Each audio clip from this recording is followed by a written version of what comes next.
Hello viewers, আসসালামু আলাইকুম। আশা করছি সকলে ভালো আছেন।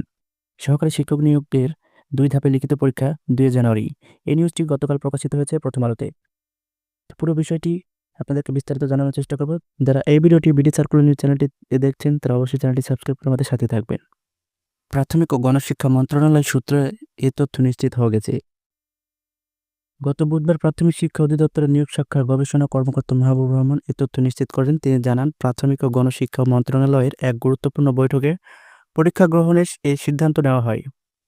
মন্ত্রণালয়ের সচিব আবু তাহের মোহাম্মদ মাসুদ রানার সভাপতিত্বে বৈঠকটি অনুষ্ঠিত হয়। এতে মন্ত্রণালয়ের উপদেষ্টা বিধান রঞ্জন রায় পোদ্দার সহ শিক্ষা মন্ত্রণালয়, স্বরাষ্ট্র মন্ত্রণালয় ও জনপ্রশাসন মন্ত্রণালয়ের প্রতিনিধিরা উপস্থিত ছিলেন। বৈঠকে অংশগ্রহণকারী প্রায় সবাই পরীক্ষাটি সম্পূর্ণ নকলমুক্ত ও নির্বিঘ্নে সম্পন্ন করার বিষয়ে দৃঢ় প্রত্যয় ঘোষণা করেন। এই নিয়োগ প্রক্রিয়ার মাধ্যমে প্রথম ধাপে রয়েছে রাজশাহী, খুলনা, বরিশাল, সিলেট, ময়মনসিংহ ও রংপুর বিভাগ, যার নিয়োগ বিজ্ঞপ্তি গত ৫ নভেম্বর প্রকাশিত হয়েছিল। অন্যদিকে দ্বিতীয় ধাপে ঢাকা, চট্টগ্রাম বিভাগের জন্য ১২ নভেম্বর দ্বিতীয় ধাপের বিজ্ঞপ্তিটি প্রকাশ করা হয়েছে।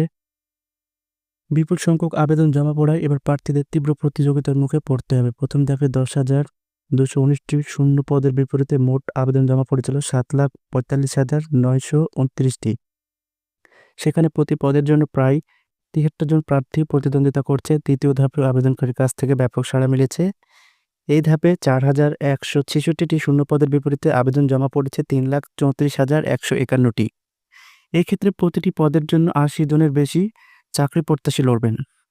উল্লেখ্য, সংশোধিত সরকারি প্রাথমিক বিদ্যালয় শিক্ষক নিয়োগ বিধিমালা ২০২৫ অনুযায়ী শিক্ষাগত যোগ্যতার ক্ষেত্রে বিজ্ঞানসহ অন্যান্য বিষয়ে অন্তত শব্দগুচ্ছ সংযোজন করা হয়েছে।